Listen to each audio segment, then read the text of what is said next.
Hey, what's up? It's your old pal Crosswind back at you with another of those insightful fun videos. You know, the ones where I talk about anime quickly and make a few jokes to keep you invested in the video long enough to get to the ads so I can make some money. So let's get right into it. Sometimes I just feel like grinding, you know? Just killing enemies over and over while I listen to my tunes leveling up, or just grinding for rep for that one rare magic item that I need Can you turn that down? What? Can you turn down the Doom soundtrack? I'm trying to play Maple Story 2 here.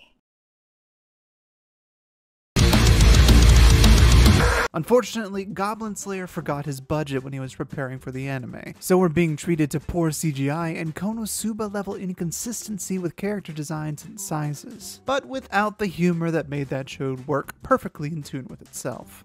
There are admittedly a few good shots here and there, but I think a majority of the people watching the show are probably just fans of the manga and light novels, and simply love seeing it be animated.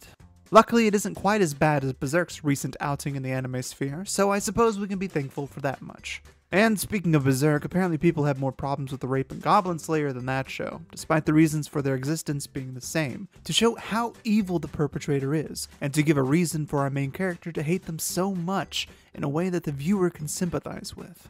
Obviously, there's a little bit more baggage in Berserk since it has been a longer running series, but the ultimate intent is still the same. But the real problem that people aren't focusing on is the rape of the series by people in charge of making the CGI version of Goblin Slayer himself. But you know what's worse than all this bad CGI? What? I know they're girls. I can see the heaving tits every time she moves. I understand that they're feminine underneath that armor without having to make it look like they regularly apply makeup to go murder a bunch of children in a dank cave. Personally, I don't like this as a character design choice in a series like this, but I recognize that it's a bit of a nitpick compared to everything else. But yeah, read the manga, honestly, or the light novels. They're better, especially in the art department. It's really what Goblin Slayer deserves. Though I do approve supporting the show so we can possibly get a better animated season 2 or 3 even.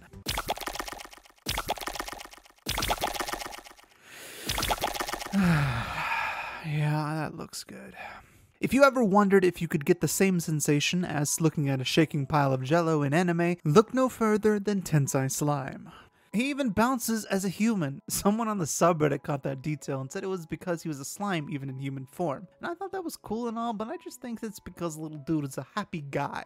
It's pretty cute either way. Seriously, this slime is cute, and it's not the only one in the show either. I mean, just look at the way these little puppies wag their little Oh. Surprisingly, this show has all the budget Goblin Slayer doesn't, which means that this slime stole the season from me so far. There's also a surprising amount of blood for a series as bouncy and joyful as this, and the tonal whiplash that caused for me was enough to immediately pull me out of the series to reevaluate what they're going for. Obviously, I quite approve of the route they're taking with the series, though, because violence is present in the manga as well, but usually shows like this don't get the bouncy, happy animation with the dark, bloody moments. This is definitely the way to experience the story over the manga and light novel, because as great as the manga is, seeing it animated with such fidelity here is impressive in its own right. And add to that the classic video game soundtrack that sometimes plays in the background, and you've got a wonderful addition to the story, fitting right in with the sensibilities of the older man our slime was with what he'd be playing in his childhood.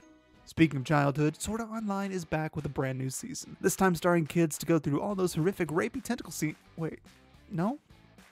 There's no tentacle rape scene in the series? And they are kids the entire time?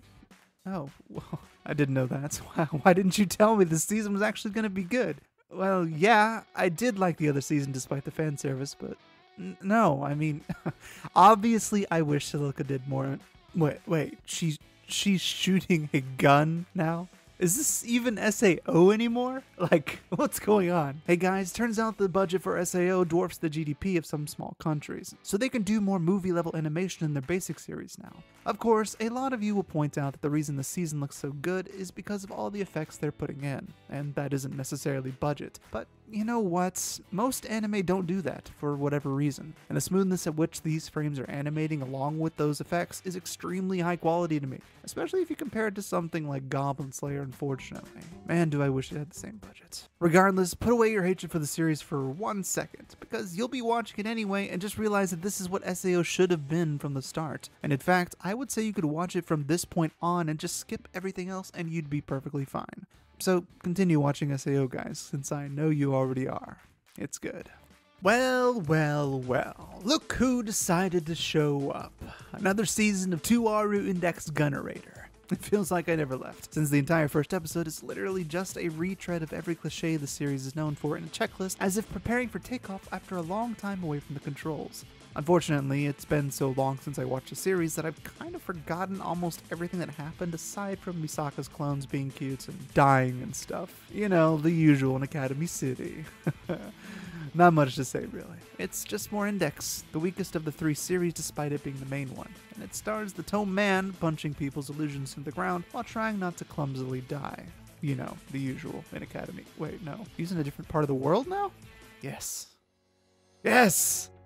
Wait. No, this isn't... Why? Why do you have to make this Yuri relationship, which should be pure, turn into such an emotionally abusive relationship? Oh, now that I think about it, fetishizing Yuri as entirely pure is just as bad, isn't it? Human beings are inherently more complicated than just pureness or darkness. There has to be a median between the pureness of Yuri and the darkness of something like Kuzuno Honkai, but the show certainly isn't it. If you want a proper representation of Yuri, there is a good moment in Anima Yell that I just saw on Twitter about a girl coming out to her friends, which you can find retweeted on my main account. I'm sure this show will turn out to be better later, but the way anime usually portrays lesbians as something transient or even negative just rubs me the wrong way, and I've been getting that feeling right from the word go. And that's all the anime I bothered watching this season. Obviously, there's some big ones I did mention like Gridman and Zombieland Saga, but those are the ones I probably won't get to between all the other entertainment that I consume since they aren't exactly up my alley. If anything, I'll most likely binge them and maybe make a video on them later. So if you really want that, make your voice heard in the comments and support me on Patreon at patreon.com/crosswind. So I actually have the money and desire to spend more time on videos like those. You can also catch more videos by me on the channel that I've already made, so make sure you hit that subscribe button and hit that notification bell for up-to-the-minute updates on when another video of mine goes out. And remember, boys and girls, and everyone in between and all around, enjoy the way you watch anime, because as long as you're having fun, that's all that really matters. I'll see you next time.